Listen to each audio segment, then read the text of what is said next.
सशक्त आवाज लाइव में आपका स्वागत है। मैं राजेंद्र सोनी एक बार फिर हाजिर हूं आम जन से लेकर राजनीति और क्षेत्र की विभिन्न घटनाओं के साथ। पक्ष न विपक्ष, सिर्फ निष्पक्ष।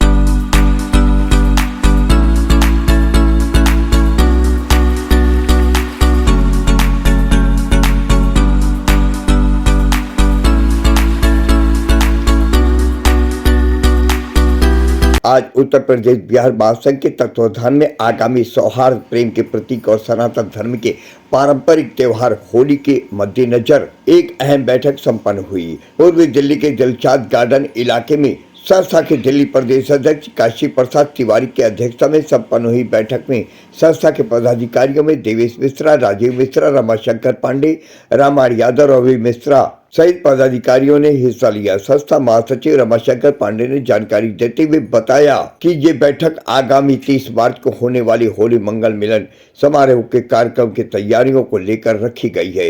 इस बैठक का उद्देश्य उत्तर प्रदेश तथा बिहार के लोगों को एकजुट करना, सामाजिक समरसता को बढ़ावा देना है। देखिए आज की ये रिपोर्ट।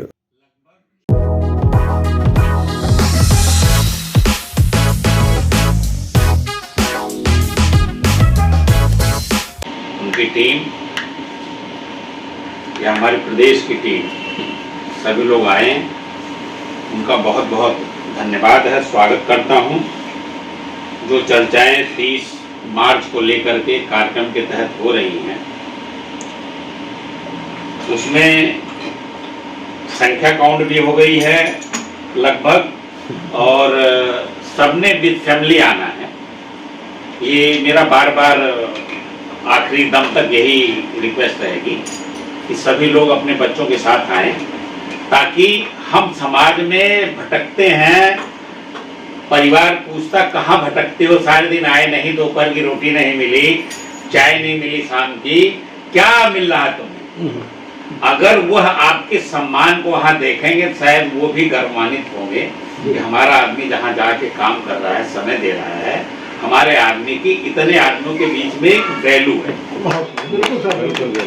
तो यह भी परिवार को दिखाना होता है। और सामाजिक कार्य जब तक आपका परिवार आपको सपोर्ट नहीं कर रहा है ना, आप कर नहीं पाएंगे और सक्सेस भी नहीं होगा। एक तो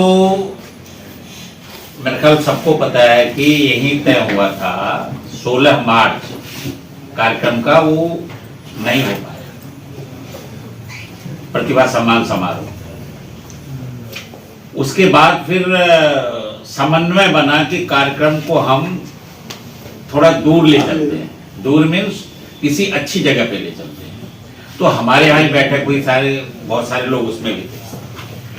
तो बात आई कि कॉन्स्टिट्यूशन क्लब की तरफ ले चलो, ITO ले चलो, मतलब किसी जगह ले चलो। तो फिर कॉन्स्टिट्यूशन क्लब में, क्योंकि मैं बैंक से रिटायर हूँ, तो वहाँ उनकी मीटिंगें होती रहती, कॉन्फ्रेंस होती रहती। तो हमें भी लगा कि यार बहुत अच्छी जगह है, तो VIP जिस किसी को हम बुलाएंगे वहाँ तत्पर हो गया, मीडिया भी हमें मिल जाएगा वहाँ। तो कॉन्स्टिट्यूशन क्लब तय हुआ, 30 मार्च का हमें मिला, उससे पहले डेट नहीं। तो अब 30 मार्च की तैयारी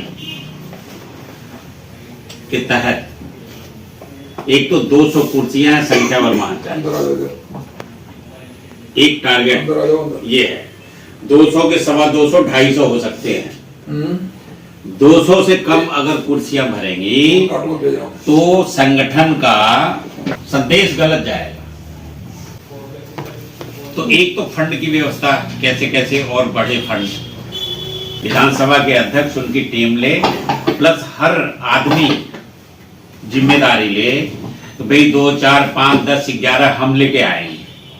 और जहां कन्वेंस की सम पहले तो अपने लेवल पर आप लोग तय कर लें। अगर कहीं लगता है कि अगर कन्वेंस मुहैया हो तो हम संख्या पहुंचा देंगे, तो हम कन्वेंस का भी इंतजाम कर देंगे। कार्ड में नाम दे, आप आएंगे कि नहीं आएंगे, स्वीकृति मिलती है तो नाम देंगे, अन्यथा नहीं देंगे। फिर उसमें ठीक नहीं लगता। वो अलग बात है, कोई उसे काम पड़ जाए ना आ सके, एक अलग इशू होगा। लेकिन मेरा एक सब सुझाव है, जैसे आप उत्तर प्रदेश बिहार महासंघ का कार्ड छपवा रहे हैं, तो किसी का नाम मत लियो, नाम उसके नाम से लेटर दिया जाए, बस उसको नाम उनका नहीं, कार्ड में नाम न लिखवाओ। कार्ड में नाम लिखा जाए, हमारा अपना चीज दिखाना है, हम उनका उसको नाम लेटर उसमें देंगे, क्या करना? कार्ड में नाम मत लिखो इसको। कार्ड में नाम देना ही नहीं है उसमें।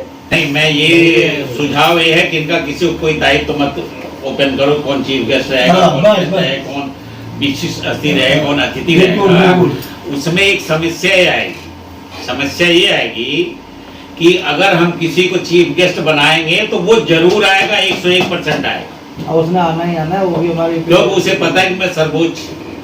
और अगर नाम नहीं देंगे तो फिर आएगा नहीं आएगा हम कंफर्म नहीं कर। और हमारे गर्व की बात रहेगी कि हमारे चीफ गेस्ट से मालूम नहीं। तो इसलिए कुर्सियां भरी होनी चाहिए, 10-20 लोग खड़े भी होने चाहिए। जो हमारा कार्यकर्ता होगा उसके साथ जो व्यक्ति आया है वो उसे स्थान देगा, स्वयं खड़ा होगा। ये उस दिन मंच से भी अनाउंस होगा। तो हम इन सब चीजों का ध्यान करके हम कार्यक्रम के तहत लगे। 30 मार्च को हम अपना कोई कार्यक्रम बना के ना बैठ जाएं, जितने प्रदेश और विधानसभा के बैठे हैं, सबसे मेरी रिक्वेस्ट है। क्योंकि हम 3-4 लोगों को वहां 1 बजे से पहले पहुंचना है। क्यों कि थोड़ी सी हम सेटिंग अपने हिसाब से कराएंगे, बाकी टीम लेके आएगी। हम 2 बजे का टाइम रखे हैं और इंटरटेनमेंट के लिए हमने कभी सम्मेलन भी रख दिया वहां पे। हिंदी अकादमी को चिट्ठी चली गई है, अगर फ्री आपका मतलब वहां से मुहैया होगी तो पेमेंट वो कर देंगे। जो घोषणाएं करनी है, एक तो संतोष पांडे जी को मैंने विधानसभा में लिया है सचिव के पद पर, बुराड़ी से। हमारा टारगेट है कि हर विधानसभा से हमें 2 लोग प्रदेश की टीम के लिए चाहिए, और यही मैं रविशंकर जी से कहूंगा कि हमें 2 लोग प्रदेश के लिए आप दीजिए। एक तो आप हो ही गए हैं, एक आदमी और दीजिए। दूसरे तिमारपुर विधानसभा से हमारी चर्चा बहुत दिन से चल रही है, मुझे लगता है 2.5-3 महीने हो गए हैं, रवि तिवारी जी से, त्रिपाठी जी से। इसमें से 2 नाम निकल के आया है रवि जी की तरफ से। रतन पांडे जी खड़े हो जाएंगे, ये तिमारपुर विधानसभा के अध्यक्ष होंगे। और सुनील दुबे जी खड़े हो जाएंगे, ये महामंत्री होंगे, यंग चेहरा है। और तिमारपुर में आपको अपनी 21 आदमियों को टीम बनानी है। संगठन को आप वार्ड लेवल पर उतार सकते हैं। वार्ड का एक नाम हम ढूंढ रहे हैं, वार्ड की जगह हम नाम क्या दें, हम शब्दों का चयन कर रहे हैं। सबसे पहले आपका नाम क्या है? रमाशंकर जी पांडे जी, आज यहाँ उत्तर प्रदेश बिहार महासंघ के छोटे से लेके बड़े कार्यकर्ता पदाधिकारी मौजूद रहे, कारण क्या? उत्तर प्रदेश बिहार महासंघ अपने टीम के साथ जब से स्थापना हुई तब से आज तक होली मिलन का एक प्रोग्राम वार्षिक करता है। जी होली का त्योहार सामने है, इसके उपलक्ष्य में हम सभी पदाधिकारियों ने पीछे एक मीटिंग किया था और उसमें निष्कर्ष निकला था कि 30 मार्च को हम लोग अपने इस क्षेत्र से परिधि से निकलकर नई दिल्ली में जाकर के होली मिलन का एक प्रोग्राम करेंगे।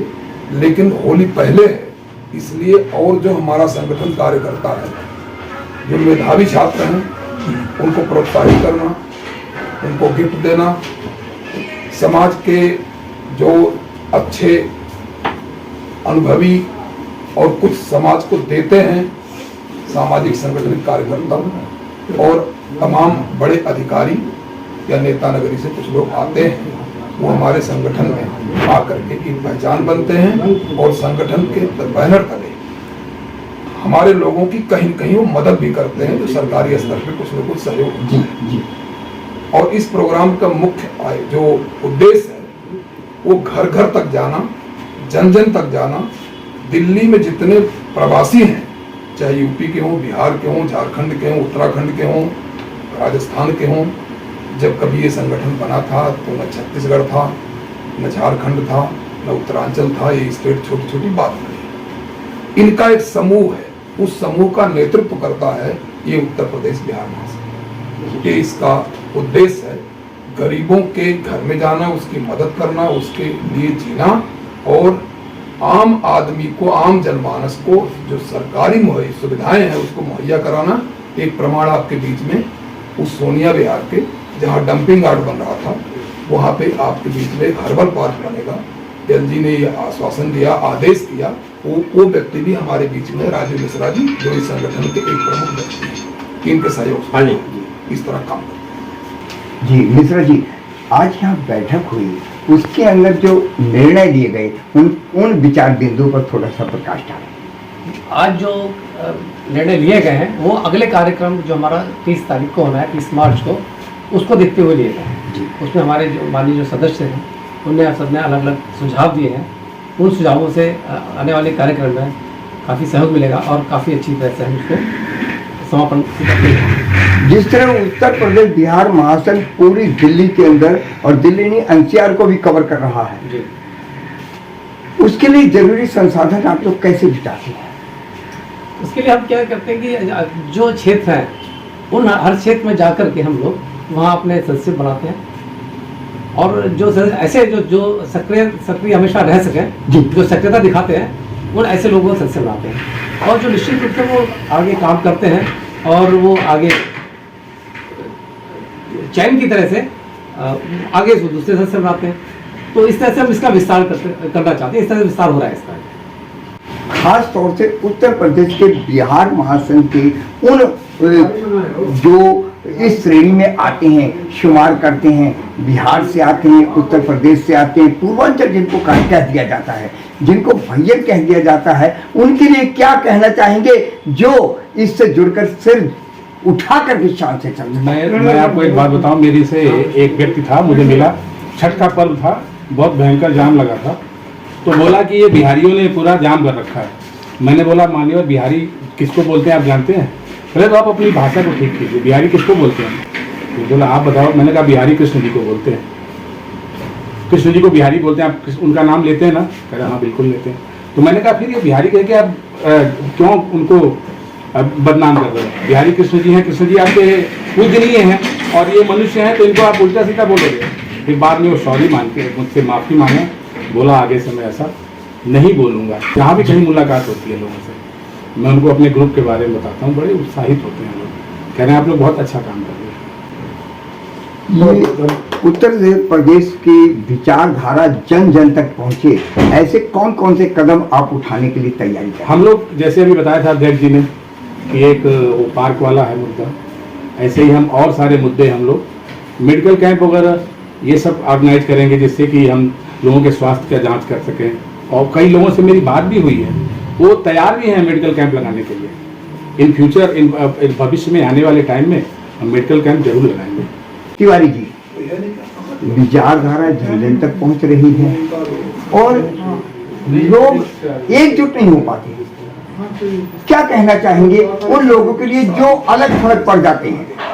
नहीं, अलग थलग तो जो संगठन में जुड़ा है और जुड़ा रहता है वो अलग थलग नहीं हो जाता। वो अलग विषय है कि कभी गति काम की तेज हो जाती है और कभी कम हो जाती है, पर हम उसे ये संज्ञा नहीं देंगे वो हमसे अलग थलग हो रहा है। जन जन तक पहुंचाने के लिए हम पूरी दिल्ली में विधानसभाओं के साथ टाई अप हो करके हम वहाँ की जन समस्याओं को प्लेटफार्म पर ले आते हैं। संबंधित अधिकारियों को हम लेटर लिखते हैं, उनसे मुलाकात करते हैं कि ये हमारे जनमानस की इस जगह पे समस्या है, इस आपके कार्य क्षेत्र में आता किसे आप दूर करा सकते हैं और उसे कराइए। अगर आप नहीं करा पा रहे हैं तो हमें एक दूसरा हमारा हथियार प्रोटेस्ट करने का होता है, जो हमें सरकार और कानून भी कहता है कि काम नहीं होता है तो हम उसे प्रोटेस्ट करेंगे। हमारा आएगा प्रोग्राम है, हम झुग्गी बस्ती में भी प्रोग्राम करने जा रहे हैं कि प्रत्येक, हमें हो सकता है कोठियों से लोग कम मिलेंगे, लेकिन झुग्गी बस्ती हो या ये क्या नाम है कि अनऑथराइज कॉलोनियां हो या ऑथराइज कॉलोनियां हो, फ्लैट सिस्टम कम हो वहाँ से भी हमें लोग मिल रहे हैं और हमारा सतत प्रयास है हम 20-25 विधानसभाओं तक पहुँच गए।